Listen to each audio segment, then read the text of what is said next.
What up, man? I want to welcome you to this week's edition of War, the Are We Ready podcast, where we're going to talk about don't bite the hand, baby. Don't bite the hand that feeds you. What's up, Ray? Don't bite it. Same old, same old. How you doing over there, Freddie? Freddie over there tallest banging up elf shit. in the city. Tallest elf. Freddie. Yeah, man. I Speaking hit of my elves. elbow on the desk, man. Speaking of elves, we just got past St. Patty's Day, one of the number one holidays in America, if you just ask this Irishman. Yeah, and if you look at if you're on YouTube watching us, we got our little leprechaun up there on the back behind us. Because we love the Irish. And I'm wearing my special edition St. Patty's Day Scally. Scally. Look at Yeah, you. Look man. at you, Very Irishman. Ray, get your eyes off me, Lucky Charms. You know what I'm saying? Delicious. Look at hey now. Good night. So how's it been, man? It's been real good. I just got back off of vacation. Just came back from being up in the Northeast, and glad to be back here in the South, the sunshine state of Florida, man. The free state of Florida, baby. Good to have you back. Hell yeah, brothers. Hell yeah. I went on vacation too. Damn, I felt like the Pope. I got off the ground in Florida, the plane in Florida. I thought about kissing the damn ground. I'm like, woo! Thank you, doubt. God, I'm back to Florida, boy. It's like being in a whole nother country up there. Ooh, ain't I it? tell you what. Love the South. Man, it gets dark quick up there, baby. I forgot about all that. I think it was like 4:30 in the afternoon. I was in bed at 8 o'clock every night. I'm on vacation. Then the good old time change. Well, the bad thing was I go up there to visit family, and the second day that I'm there, I came down with a stomach virus. Ooh. So I'm in a hotel room, it's coming out both ends for about a day and a half. That was war itself. Yo, it was war. Waging war in the old, lower extremities. Oh, I bet. You know what I'm saying? Nastiness. Well, let's get on to something a little bit. Let's Well, change it. we've been getting some new viewers and listeners online, Yeah, and yeah. we might want to just take a minute to tell them what we're all about. Well, I think that it's real simple for us. I mean, we're wanting to open up a platform where we can just talk about the things that we think that need to be discussed, per se, around the dinner table, around the water cooler, Yeah. sitting at the old bar stool, baseball. There's just a whole lot of, superficial talk that goes on in our culture today, and I don't think a lot of men take a lot of time to sit down and talk about the shit that really matters. And Right. so for us, we take up this opportunity to come together and kind of talk about things, at least to open up conversation, to create dialogue, and to get the mind working and thinking about things maybe from a different perspective, Yeah. And the cool thing is, Ray, and you know this, and so do you, Freddie, is sometimes even in the midst of us talking about something, we get presented with something different, and we go, oh, okay, well, I didn't really think about it like that. So, Right. So it's... Yeah, well, the whole thing is to, like you said, initiate a conversation of substance. Not just BSing about, hey, how was that? Hey, did you see this? Hey, really get down to some nitty gritty. Well, I mean, think about it. Most times guys talk about sex, cars, sports, hunting, fishing, Yeah. and all those things are great. Yep. Don't get me wrong. I mean, I like all of them. I mean, but, But they're all superficial. but they don't get to the, they don't really make you open yourself up as a person, as a human being, and think about things on a deeper Well, that level. and discuss things that are being shoved down our throats through media, social media, all that stuff. A lot of people just accept it and go with it and say, hey, this is the way it is, and they're not standing up, or they're not even thinking about what is actually happening. Well, we live in a culture today where most people like to put on the blinders, and it's like, I don't see it, so until I really feel it or it affects me, it's not really there. Yeah. And, unfortunately, with everything that's going on, I think everybody's starting to feel the pinch. I mean, reality's starting to set in. I mean, if you're looking at those of you that are renting places right now, you're seeing your rents going up. The fuel prices are going up. The grocery prices are going up. Yeah. Cost of living's getting higher. It's like I was telling a friend the other day, we were talking about, the raise, I love that, the increase that they gave Social Security. Well, I mean, it clearly states in our laws that once inflation hits, you've got to compensate for that. Mm-hmm. So these people didn't get a raise. They just got a lift in their pay to be able to withstand the inflation that's hitting our country right now.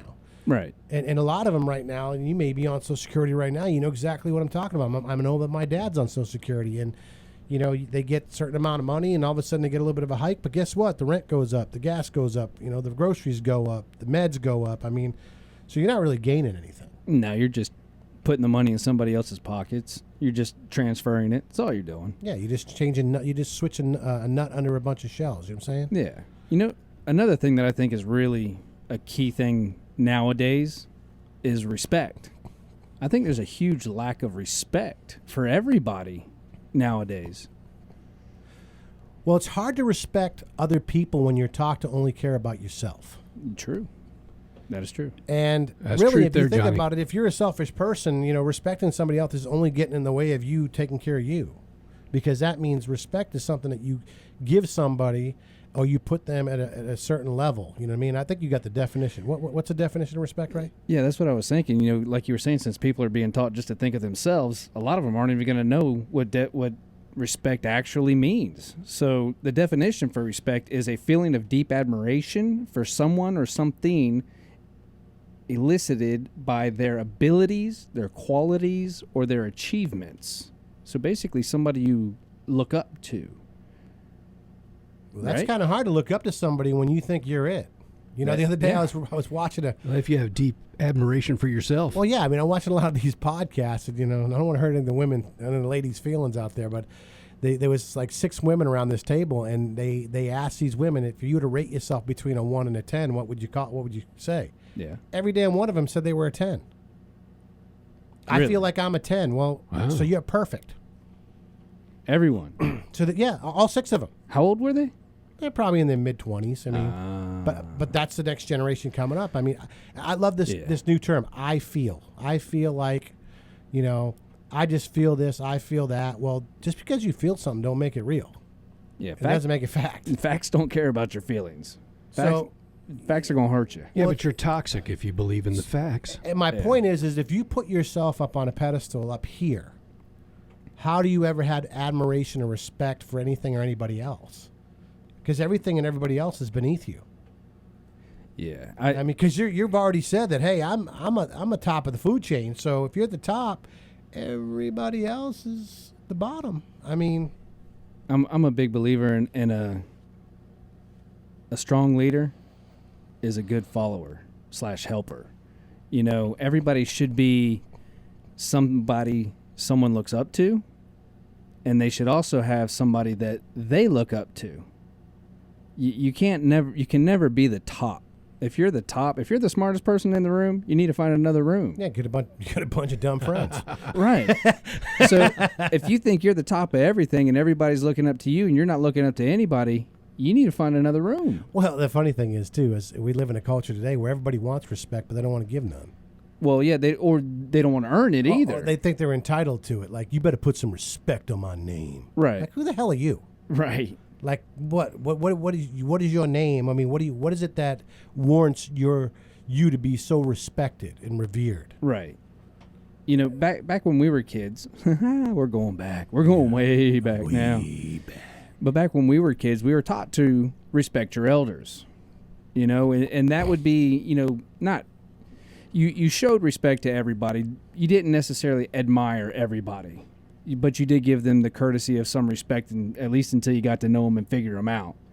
But like when I was a kid, I always looked up to like my coaches, my teachers, my grandparents, my parents, people like that. Well, you think about military personnel, first responders, your pastor. Yeah. For the men that are listening, your wife, your husband, Your know what I mean? boss. Your boss. Yeah. And this is one too that people get twisted too. How about your children? You should show your children respect. Yeah. Yeah. I mean, if you want them to respect you, you have to show them a certain level of respect too. Now, I'm not saying you gotta cater to them or they dictate things to you, but I mean, the best way to earn respect is to model respect, Yeah. and the best way to teach respect is to give respect. Yeah. So- Respect their ability to make decisions. Of course, you're going to try to guide their decisions. You're going to try to help them make the right decisions. But a lot of times you got to show them the respect that, yes, you know what? You're 17 years old. You can decide to go buy something, whether it's your last $5 or not, whether it's a good choice or not. Go for it, but don't come asking me for $5 to put gas in your car when you ain't got it. Well, it's like when I had a conversation with my kids a while back. They're 20 and 22, and I said, you want freedom, right? To be able to do what you want, go where you want, and all these different things. And they're like, yeah. I said, well, you know what? Everything comes with a price. You can't have all the freedom in the world and be totally dependent on me. It doesn't work that way. So if you want this freedom, it's going to cost you. That means you're going to pay rent to live here. You're going to pay for your cars. You're going to pay for your phones. You're going to earn, make your own way to be able to earn that freedom that you're wanting and desiring. And if you can do all those things and respect the rules and the laws of the house, then you know what? Cool. And it was probably one of the best conversations I ever had, and it really, really strengthened our relationship, because after a while they get to learn real quick that it's not as easy as they think it is. Yeah. And they have a newfound respect. There's that word again, right? A newfound respect for the people that have been taking care of them and doing it for them all their lives, because Right. now they're like, well, shit, this costs money. This takes resources and time and energy. And it takes another word that a lot of young people today don't want to deal with, and it's called sacrifice. Yeah, that's exactly what I was thinking. Is a lot of people think, to earn respect is to command over and to put everybody else below you to earn that respect. Most of the time, respect comes from sacrifice. The sacrifices you make for others, that's showing respect, whether you believe it or not, and that's earning respect. Well, and respect has to be organic. I don't think kids these days know what respect is, because everything's been bought for them. Yeah. Their comfort is sole priority, it seems like, and everything is bought for them. They don't know what sacrifice is. They don't know what pain is. Well, the biggest problem, Freddie, is that we've put them at the same level. Whereas when we were coming up, you were a child and your parents were the parent. Right. Now our generations come up and they're not the parents anymore, they're the friends. So when you're a friend with somebody, you're on an equal playing field with them. You're at the same level. So there's not a mutual respect there. Right. You know what I'm saying? And the other part of it too that I think is important is respect is organic, and if it's not organic and it's fake, there's nothing more disrespectful than fake respect. Right. This whole thing of sir and ma'am, just because you say sir and ma'am does not make you respectful. Right. And it doesn't mean you have a true understanding of respect. I have seen people use that as a tool to get what they want. Yeah. Or to come across a certain way to be manipulative. Well, if I could add to that, I think kids without consequence in their life don't know how to respect. Oh, yeah. Yeah, it's never been taught, because it's always been take for them. Right? They've always gotten everything they wanted to. Well, They've had no reason to have to respect anybody. I don't want to hear what that old man's got to say.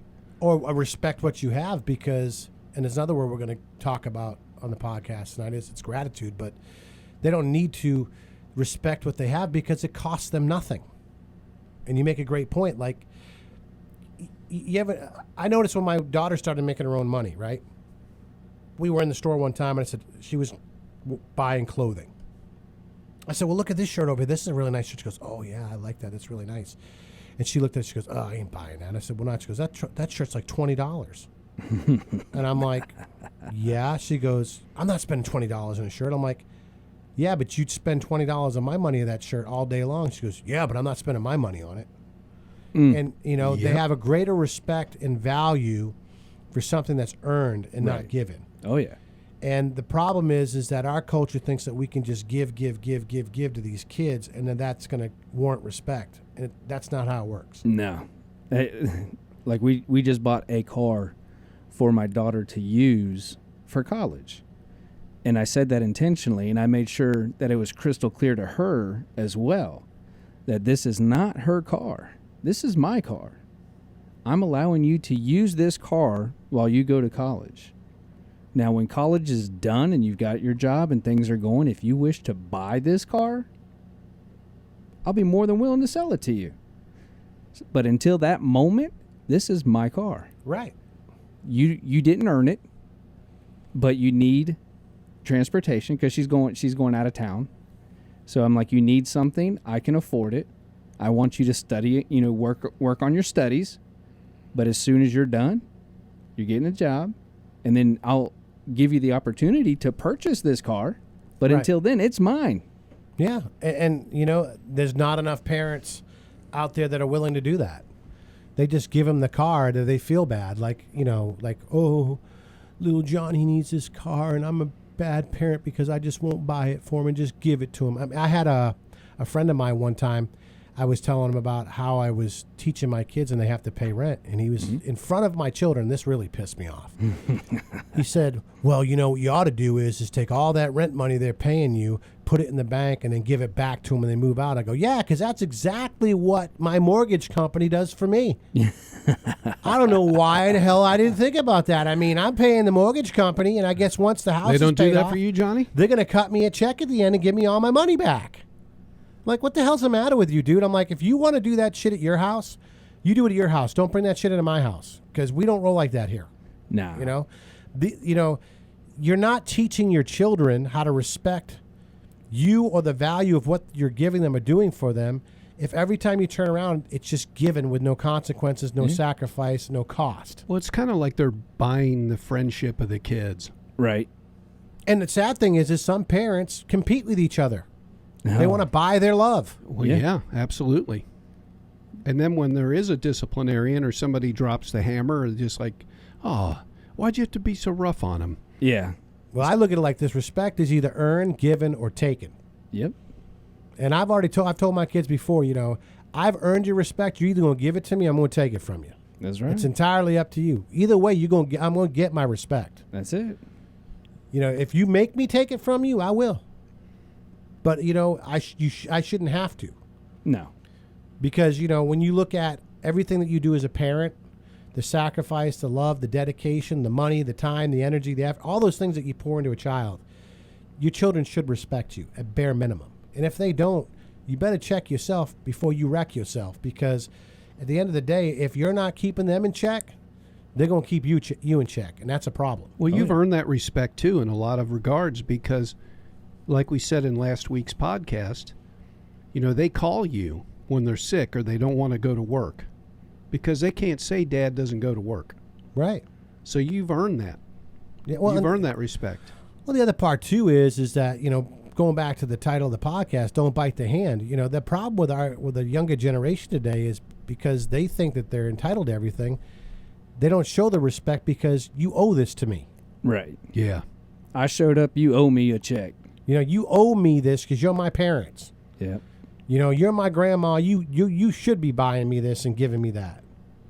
No, that's not how it works. Well, yeah. That bleeds into the workforce. Well, yeah, they go out in the workforce and they don't show the proper respect to their boss because they feel like the boss owes them. Right. Well, Exactly. The company and the boss don't owe you shit but a paycheck. That's the hand that feeds you. You know, they tell you you're going to make X amount of dollars an hour, which equates to a certain amount of money at the end of the week. And as long as you get paid and they're moral, ethical, and safe, the job is a job. You do what you're told to do. Exactly. You know, I mean, they don't owe you a pat on the back and to tell you how great you are and how much value you bring and how, you know, how you're changing the face of Burger King by the way that you flip the fries. I mean, we got to get past this constant praise for mediocre performance. Right. That's that everybody gets a trophy. We've talked about it before, We're man. all winners.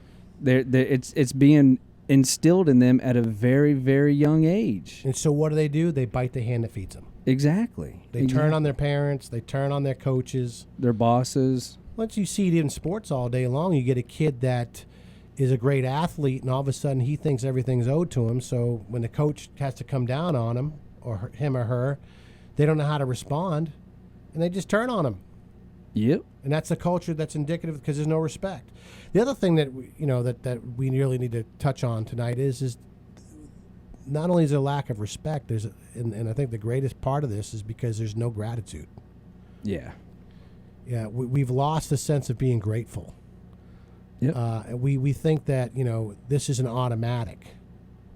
You know, I mean, if I want to do this, you should pay for it. If I want to go there, you should take me. If I need these shoes, you should buy them. You know what I mean? And there's no gratefulness. Kids today, a lot of times, are not grateful. They're not being taught to be grateful. I mean, I can remember times in my kids, we'd have people at the house for their birthdays and stuff, and they were told that they were to open up the gift, read who it's from, and say thank you. Yeah. And I've told them flat out, if you can't say thank you, give it back. Yeah. I'm not playing that shit. If you can't have the decency to be grateful and to say thank you for something, you don't deserve to have it. Right. Somebody goes out of their way, they go and they buy you something, or they try to, you know, make you feel special or whatever, and you don't even have the decency to say thank you. I mean, how many times you see this now with our culture today with young people with their parents, man? My gosh, you look at some of the way these kids talk to their mom and their dad. And you know what? Every kid's gonna try it. They're gonna try it. They're gonna test the boundaries, right? They're gonna see what they can get away with. My daughter, my oldest daughter, she was being quite ungrateful and pretty attitudey about it all. So I made it very, very clear to her that I owe her nothing. I have to give her a roof over her head, food in her belly, and a couple pairs of clothes. I said, if you want to play this game, I will give you the absolute minimum to keep my ass out of jail, and then you can tell me what I owe you. See how you like that? Was that when you took everything out of her room? Yep. I had to do that to Aubrey too, and it worked. It did. It worked. That was the one and only time she tried it, and it cleared everything up. And she realized, you know what? I was being ungrateful. I really was. I remember having a conversation. She was, not me. My her. daughter, and she was talking about some decisions and some choices she wanted to make. And I just looked at her, and I didn't say anything. And she said, "Well, aren't you going to say anything?" I said, I mean, at the end of the day, do you really give a shit what I have to say about it? And she's like, well, yeah. I said, well, here's the deal. Here's what you got to understand. Just like I have to sit here and respect the fact that you have decisions that you're making and, you know, that you're deciding to do certain things because you're becoming a young adult. In the same token, you need to respect the fact that I don't have to like it. Yeah. And I don't have to agree with it. And just because you decided that you want to do something doesn't mean I have to be okay with it. Right. Yep. So what I'm just going to tell you is this. I don't like it. I don't agree with it. And I'm not okay with it. But if that's the decision and the choice that you want to make and you're willing to suffer the consequences that come with it, then that's on you. Mm-hmm. And she was like, okay, that's fair enough. I understand that. I said, I don't want this to become a problem between you and I because I don't want to, hinder our relationship. But at the end of the day, I don't have to agree with what you're doing. Nope, but you can still respect it. Right, and that's what the problem is in our culture today is that we think in order to respect somebody, you got to agree with everything they say. Right. And that's not how it works. Nope. And if you don't agree with what they say, then you don't love them, you don't respect them, you don't care about them, and you're a racist, a homophobe, you're a this, you're a that, you're a bigot, you're toxic masculinity. I mean, all this other bullshit that they throw at these kids. Yep. And they're taught to be afraid to be able to say, no, I don't really agree with that. I don't really, I respect the fact that that's your opinion, but I don't have to agree with it, Oh, yeah. But going back to the other part is helping them to understand that if I'm going to give you something, you better show me some gratitude when I do it. Because if you want to lose me, be ungrateful. Yeah. That's one thing I can tell you. That's one of my biggest pet peeves is ungrateful people. Yep. Because if I do for you, not that I'm expecting a pat on the back or cartwheels, but if I do something for you and you're just ungrateful about it, you can guarantee one thing. You won't get a damn thing out of me again. Well, it's like me. I thrive on helping people, and I don't expect anything in return. I honestly don't. I love to help people. If I'm available and you need something, I'm there, period. What I don't like is when it becomes expected. You're no longer grateful for it. You no longer respect me for all the help that I give you. You expect me to be there. You expect me to do it just because you asked. And the one time that you can't do it, they're the first one talking shit about you when you're not there. That's the truth. Well, Ray, he didn't show up. Yeah. But he showed up 15 other times. He did this, and this for you. Yeah, but I needed him. That shit, that ungrateful shit don't work with me. Right. You don't come at me with that because you picked the wrong one. Yep. And we live in a culture today where people are just not grateful. No. They don't appreciate what they have.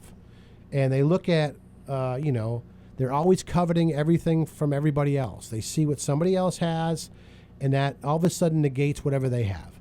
If little Johnny has a certain pair of shoes and little Jimmy wants those shoes, and if little Jimmy don't get them, then you don't love little Jimmy. I deserve them. And Jimmy, Nike was built on that. And how can Jimmy go to school without these shoes? Because everybody's going to pick on little Jimmy. And that's the culture we live in. Like I have my Jordans. And you know what the sad thing is? And this is the one thing I taught my kids at an early age. Most people just don't give a shit. Yeah. Truth. You know what people give a shit about? themselves. Yep. All day. You know, like, I mean, these people are so worried about what other people got. Yep. And they're sitting in their house, and these other people in the neighborhood don't give two shits what you got. They care about what they got. Really don't. You know, but respect is a big thing that we're lacking in our culture, and gratitude right now. Right. And, you know, and I think a lot of that is because there's been a warping of the moral compass in our culture. And we have gotten to a place now where things are expected and not appreciated. And, you know, especially a lot of times for men, and I'm going to close on this in the podcast because I think this is something that's really, really important to men. And for the ladies that are listening to this podcast, you need to understand something. You want to lose a man? Don't show him any respect. Because a man needs to be respected. Period. Because that's a man's love language. Because if you ask any man out there, I promise you, if you get to any dude, you bring him around and you say, hey, let me ask you a question. Can your wife love you and not respect you? And they're going to look at you and say, nope. No way. Because you can't disrespect me, not respect me, and love me. It's impossible in the eyes of a man. Because a man, that's how a man measures love and respect. And you can see it, and it's indicative of the way that men walk things out with other men. And, you know, we use the term in the definition, admiration, you know, when you respect somebody or you adore something or you look up to something or you appreciate something, you know, that's respect. And we live in a culture today where people think it's just an automatic. People are not going to just respect you because you're you. Respect is earned. It's given. And unfortunately, sometimes it's just taken. And so, you know, men need to be respected. So for the ladies listening to this, if you think that your husband or your significant other thinks for 1 second you love him and you disrespect him, you're sadly mistaken. The other thing, too, is being grateful. And this goes for both men and women. You want to lose somebody? Be ungrateful. You know, gratitude goes a long way. There's that old saying, having an attitude of gratitude, right? And, you know, that goes a long way with people. Just saying thank you, I appreciate you, or I can't tell you how much that means to me that you would do this for me. Or, you know, I know that took a lot, and, you know, I really appreciate it. You know, we have lost that in our culture to some degree. People don't know how to say thank you anymore. And if you're teaching and raising your children right now that they just get it, it's an automatic, and you don't demand that respect or take that respect, you are creating a detriment to society. Because that, especially, I'm just going to put this out there for these ladies that are raising sons, you single moms out there. Remember this, you're raising the future husband of the women that are coming up behind you. And if you are raising up an ungrateful, disrespectful boy, that's exactly what kind of man he's going to be. And those are the husbands that you're creating and that you're fostering for the next generation of wives and daughters. So at the end of the day, you're not helping them, you're hurting them. And I've said it before. I mean, if you can't say thank you, you don't deserve what you've been given. Respect and gratitude, they go hand in hand. You can't have one without the other. And we have to come together as a group of people in our culture today and push this narrative and this fact on the next generation coming up, because we've already missed it in the generation behind us. And I'm talking about the millennial generations, and I'm not here to bust anybody's balls or hurt anybody's feelings, but it's our generation, my generation, that screwed it up because we were so focused on being friends and lost sight of being parents. We got to do better. We got to be better. We got to want better.